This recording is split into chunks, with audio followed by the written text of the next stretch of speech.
বন্ধুরা, আজকে আমি যে বিষয়টা নিয়ে আলোচনা করব সেটা হচ্ছে যে গুইলেনবার্গে সিনড্রোমের যে আগের দিন যে আমরা যেটা কারণগুলো নিয়ে আলোচনা করেছি, যেমন হচ্ছে হাত পায়ের মধ্যে একটু অবশ ভাব চলে আসা, শরীরের পেশিতে একটু দুর্বলতা চলে আসা, বুকের মধ্যে দুর্বলতা চলে আসা, শ্বাস নিতে প্রচুর প্রবলেম হওয়া, কথা বলতে বা গিলতে প্রচণ্ড কষ্ট হওয়া, চোখ সরাতে অসুবিধা হওয়া, এই সমস্ত বিষয় কারণ পর্যন্ত আজকে আগের দিন পর্ব 1 যে ভিডিওটা সেটা আলোচনা করেছি। আজকে আলোচনা করব গুইলেনবার্গ সিনড্রোম হলে পরে এরপর যে জটিলতা আমরা দেখতে পাই সেটা কি। নমস্কার, আমি ডক্টর সর্বনন্দ মুখার্জি। আপনাদের সকলকে আমার চ্যানেলে ওয়েলকাম। প্লিজ ফলো করবেন এবং সাবস্ক্রাইব করবেন এবং বেল আইকনটি অবশ্যই প্রেস করে রাখবেন। তো এখন যেটা আমরা আলোচনা করার কথা ভাবছি সেটা হচ্ছে যে গুইলেনবার্গ সিনড্রোমের হলে পরে কি কি জটিলতা দেখতে পাওয়া যায়। জিবিএস যেটাকে আমরা বলছি, এতে স্নায়ু প্রভাবিত হয় এবং এটি একটু জীবনের হুমকিও থাকে বা বিভিন্ন রকম জটিলতার সৃষ্টিও হয় এবং স্নায়ুতন্ত্র বা শরীরের নিয়ন্ত্রণটা অনেকটা কমে আসে। যেমন সেই ক্ষেত্রে আপনাদের কি হতে পারে, হৃদস্পন্দনের একটু সমস্যা হতে পারে, রক্তচাপের বা হজমের একটু সমস্যা হতে পারে। যখন আপনার এই সিস্টেমের সমস্যা হয় তখন তার ক্ষেত্রে এটাকে ডিসঅটোনিয়া বলে। তো সেই ক্ষেত্রে কার্ডিয়াক অ্যারিথমিয়াস, অস্থির রক্তচাপ এবং হজমের সমস্যা এবং মূত্রাশয় নিয়ন্ত্রণের একটু প্রবলেম হতে পারে এবং প্রস্রাব ধরে রাখাটা একটু মুশকিল হয়ে যেতে পারে। এবার জিবিএস এর পিছনে কি কি কারণ থাকতে পারে? প্রথমত, জিবিএস হচ্ছে একটা পোস্ট সংক্রামক একটা সমস্যা, সিনড্রোম। তো এখানে 3টে কারণ মেনলি থাকে। একটা হচ্ছে পোস্ট সংক্রামক যেটা হয়, একটা ইমিউন মধ্যস্থ নিউরোপ্যাথি বা ইমিউন মধ্যস্থ যেটাকে আমরা বলি, আর একটা হচ্ছে নিউরোপ্যাথি। এই 3টে হচ্ছে মেন কারণের জন্য আমাদের শরীরে জিবিএসটা হয়ে থাকে। তো সেটা হচ্ছে যে তাদের যে পোস্ট সংক্রমণ মানে হচ্ছে তার কোনো রকম কোনো অসুবিধা যদি থাকে শরীরের মধ্যে, পোস্ট সংক্রমণের ক্ষেত্রে যদি কোনো অসুবিধা থাকে বা অসুবিধা ছিল, সেটা দেখা যায় যে সেটাতে সে ভুগছে, তখন 6 সপ্তাহের মধ্যে তার কিন্তু জিবিএস হয়ে যাওয়ার সম্ভাবনাটা থাকে।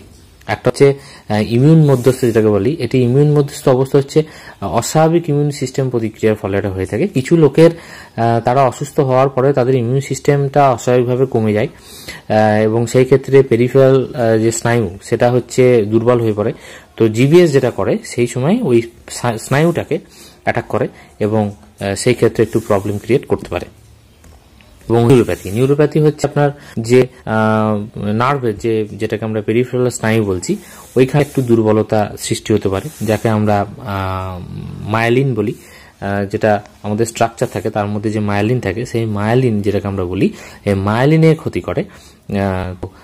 এই কারণেও বা এই কারণের জন্য হতে পারে। এছাড়া ডায়রিয়া বা শ্বাসযন্ত্রের সংক্রমণের ফলেও জিবিএস হতে পারে, বা যাদের শ্বাসযন্ত্রের সংক্রমণ থাকে, যেমন আপনার বিভিন্ন সিওপিডি হয়ে থাকে, বা যদি আপনার দেখেন যে ডায়রিয়ার কোনো হিস্ট্রি হয়ে থাকে, তো সেই ক্ষেত্রেও এই কারণের জন্য কিন্তু জিবিএস হতে পারে। তো বন্ধুরা, যদি আমার লিপসিং এর কোনো প্রবলেম হয় তো প্লিজ একটু অ্যাডজাস্ট করে নেবেন। মনে হচ্ছে যেন একটু নেটের সমস্যা হচ্ছে। তো এই সমস্ত সাধারণত কারণগুলো থাকে জিবিএস এর জন্য। এবার এখন যেটা আমরা দেখবো যে জিবিএস হলে পরে কিভাবে রোগটা নির্ণয় করা হয় এবং সেই রোগ নির্ণয় এবং পরীক্ষাটা কি করে করা হয়ে থাকে।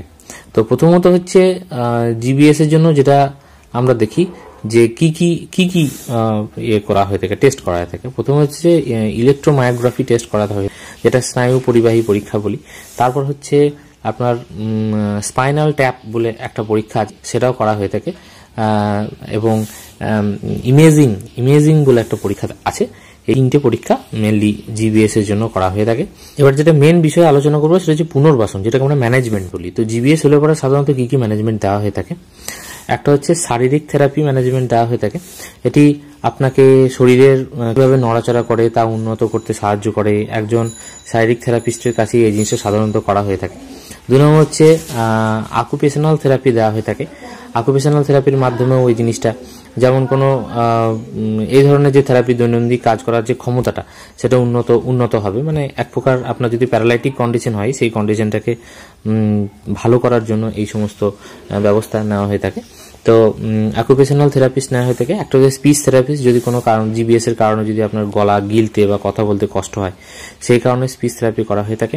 এছাড়া গতিশীল সহায়ক যেটা করা হয়ে থাকে, যে অনেকের হয়তো হুইল চেয়ার হয়তো বসছেন বা গতির অনেক একটা সমস্যা, হাঁটা চলার সমস্যা, সেইটাকেও হেল্প করার জন্য গতিশীলতা সহায়ক বলে একটা ব্যবস্থাপনা নেওয়া হয়ে থাকে পুনর্বাসনের ক্ষেত্রে।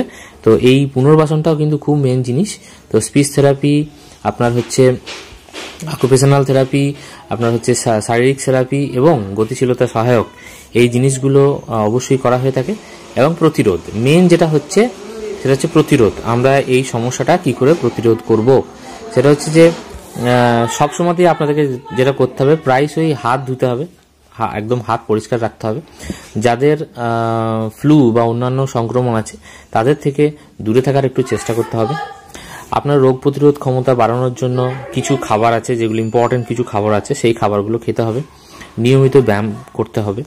টেবিল, কাউন্টার ট্যাপ, খেলনা, দরজার হাতল, ফোন, বাথরুমের এই সমস্ত জায়গাগুলো সবসময় পরিষ্কার এবং জীবাণুমুক্ত রাখার চেষ্টা করতে হবে। এই জিনিসগুলো যদি আমরা কন্টিনিউয়াসলি করতে পারি তাহলে জিবিএস এর সংক্রমণ থেকে আমরা নিজেদেরকে অনেকটা আটকাতে পারবো এবং আমরা খুব ভালো থাকবো। তো বন্ধুরা, আশা করি ছোট্ট ভিডিওর মাধ্যমে আপনাদেরকে আমি মোটামুটি জিবিএস সম্বন্ধে আলোচনা করলাম। এবার রিলসের মাধ্যমে হয়তো আপনাদেরকে পরে বোঝানোর চেষ্টা করব। আপাতত আমার ভিডিওটি এই পর্যন্ত। সকলে ভালো থাকবেন, সুস্থ থাকবেন।